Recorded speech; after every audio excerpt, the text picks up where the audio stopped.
punto A. Este es el eje X, ¿ok? Aquí tengo al punto A.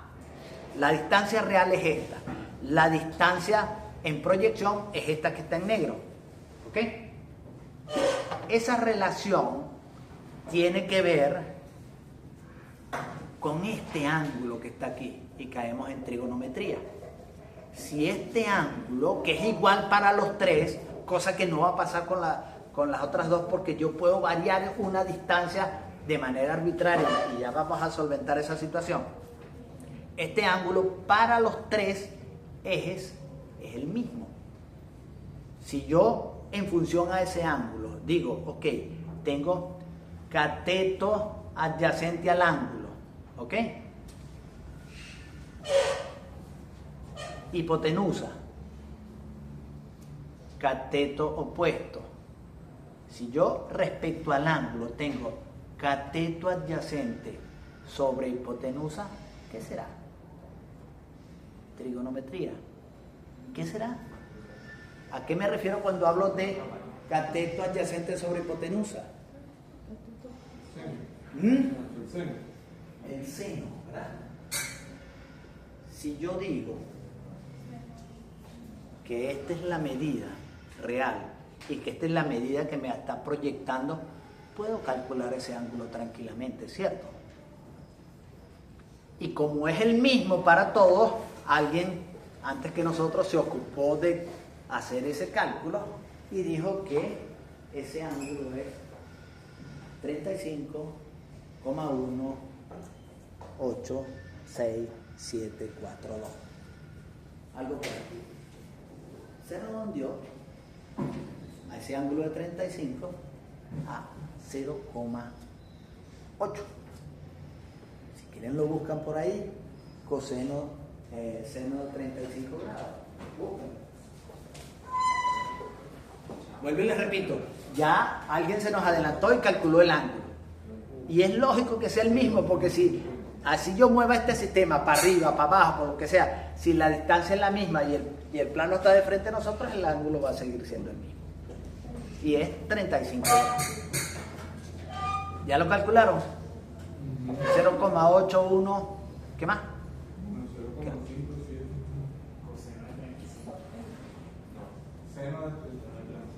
Si tenemos el ángulo aquí, cateto adyacente, ¿cierto? Hipotenusa, 0,81. Bueno, como el 1 viene, no se redondea, y la deformación con cualquier unidad que yo tenga va a ser en función a una afectación de un ángulo de 35 grados que es 0,8. Lo que significa, muy sencillo, que esta medida que yo tengo aquí, por ejemplo, si aquí es 20, lo afecto por 0,8 y entonces esa medida sí la voy a poder colocar aquí, tal cual con la deformación que tiene. Entonces 20 por 0,8, ¿cuánto da? 16, ¿cierto? En vez de colocar 20, coloco 16. En vez de colocar 30, coloco 24. Y en vez de colocar 40, coloco 32. Eso se llama coeficiente de reducción para la isometría. Otros lo llaman coeficiente de afectación.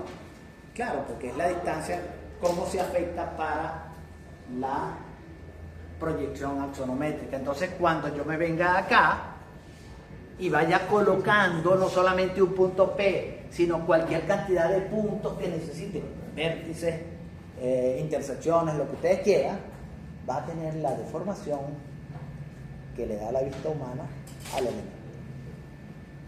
Y va a ser tal cual. ¿Cuál es la diferencia con el dibujo isométrico que lo planteé antes? Es que el dibujo isométrico trabaja igual la isometría, pero no coloca los coeficientes de reducción. Entonces, cuando hacen el elemento de manera espacial, no tiene la deformación que le da a los humanos y se ve deformado. Vamos a ver líneas que están paralelas, que si están paralelas y no se ven paralelas. Parece mentira. Eso es cuando se hace la mal llamada isometría. No es una isometría, sino un dibujo isométrico, sino se le aplica el coeficiente de reducción. Ustedes dirán, ajá, ¿y cuál es el coeficiente de reducción para esta y para esta? Son muy fáciles de calcular y ahorita les voy a decir lo siguiente. Se lo voy a decir con la isometría. Fíjense lo siguiente. Este cálculo, ya alguien se me adelantó y sabe que es 35 grados y que el coeficiente de reducción es 0,8 y lo puedo aplicar. Sin embargo, podría ser que me dijeran, no aplique el coeficiente de reducción, hágalo gráficamente porque estamos en geometría descriptiva. ¿De acuerdo? No estamos en cálculo, no estamos en nada de número, entre comillas, pues. Pero por pura repugnancia que nos digan así, pues.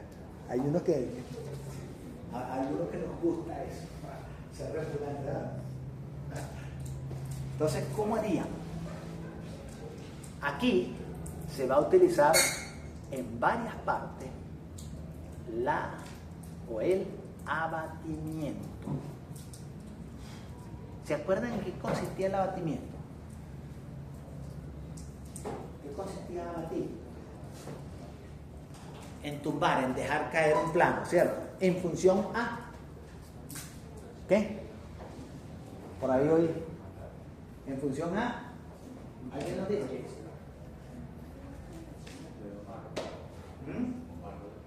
Omar, doctor Goyo, ¿en función a qué se hacía el abatimiento?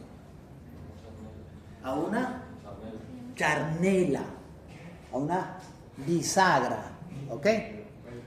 Y aquí se va a cumplir lo mismo. Ahora que no van a poder ser las trazas, ¿por qué? Porque las trazas en doble proyección se veían en verdadero tamaño. Aquí no se van a ver en verdadero tamaño. Por mala suerte ya vamos a ver.